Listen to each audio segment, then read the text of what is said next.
गया ज़िले का ये बेलागंज और बेलागंज में उपचुनाव सुबह 7 बजे से ही लोग कतारों में लगे और कतारों में लगने के बाद से अपने मतों का इस्तेमाल किया।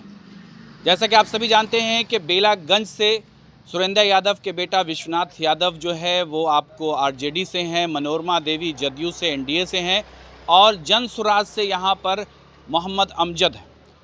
यहाँ जो तादाद की बात करें, जो वोट्स की बात करें तो सबसे ज़्यादा यहाँ पर 70,000 वोट लगभग यादवों का है, 62,000 वोट यहाँ पर मुसलमानों का है और 20,000 वोट जो है वो भूमियारों का है। उसके बाद जो है वो मिसलेनियस वोट्स है जिसमें आपको कुर्मी, कोयरी और अति पिछड़ा ये सब लोगों का वोट इसमें है।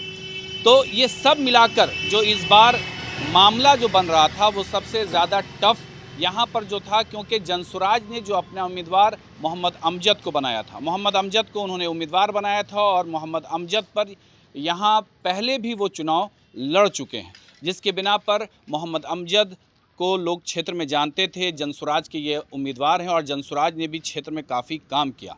तो अब जो यहाँ पर सुबह से लेके बल्कि बिहार तक की टीम ने जो है वो यहाँ पब्लिक ओपिनियन भी किया।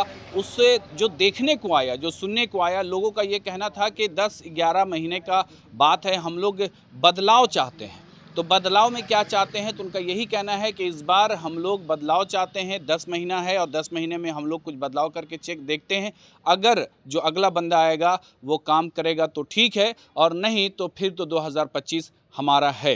तो यानी कि इस तरीके से अगर बात की जाए बेलागंज में, तो बेलागंज में जो अगर पहली पोजीशन देखी जा रही है तो वो आपको जदयू आपको जो है वो पहली पोजीशन पे है, क्योंकि जो यहाँ माई समीकरण था तो माई समीकरण का जो ज़्यादा वोट यानी कि मुसलमानों की जो अक्सरियत देखी जा रही है, क्योंकि यहाँ पर 62,000 वोट जो है वो मुसलमानों का है। और कहा जा रहा है कि बाहर से भी, जो बाहर से कहने का मकसद कि जो लड़के बाहर रहते थे, जॉब करते थे, वो भी यहाँ सुबह और कल कुछ लोग पहुँचे और आकर अपना आज जो मत है उसका उन्होंने इस्तेमाल किया। तो जो अल्पसंख्यक, जो अक्सरियत मुसलमानों के वोटों की है वो मोहम्मद अमजद को यानी कि जनसुराज को चला गया।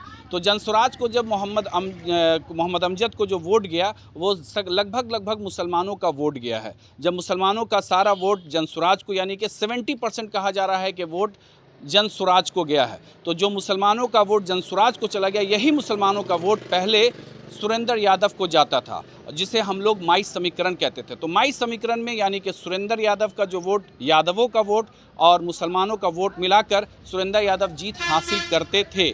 लेकिन इस बार ये जो है नहीं देखा गया। मुसलमान 70% मुसलमान अमजद साहब को वोट कर रहे हैं और 30% मुसलमान, जिसमें सुरेंद्र यादव को भी वोट कर रहे हैं और जदयू को भी वोट कर रहे हैं। तो इस तरीके से ये देखा जा रहा है कि बेलागंज की जो अभी कहानी है ये इस बार त्रिकोणीय एक मुकाबला देखा जा रहा है सुरेंद्र यादव यानी कि आरजेडी, जदयू और मोहम्मद अमजद में। तो इन सभी चीज़ों को देखने के बाद से ये आखिरी यही रिज़ल्ट दिया जा सकता है कि जो मनोरमा देवी हैं, जो जदयू के उम्मीदवार हैं, जो एनडीए के उम्मीदवार हैं, वो 12,000 से 15,000 वोटों से वो लगभग जीत के सकती हैं और दूसरे स्थान पर सुरेंद्र यादव और वहीं तीसरे स्थान पर जनसुराज के मोहम्मद अमजद रह सकते हैं।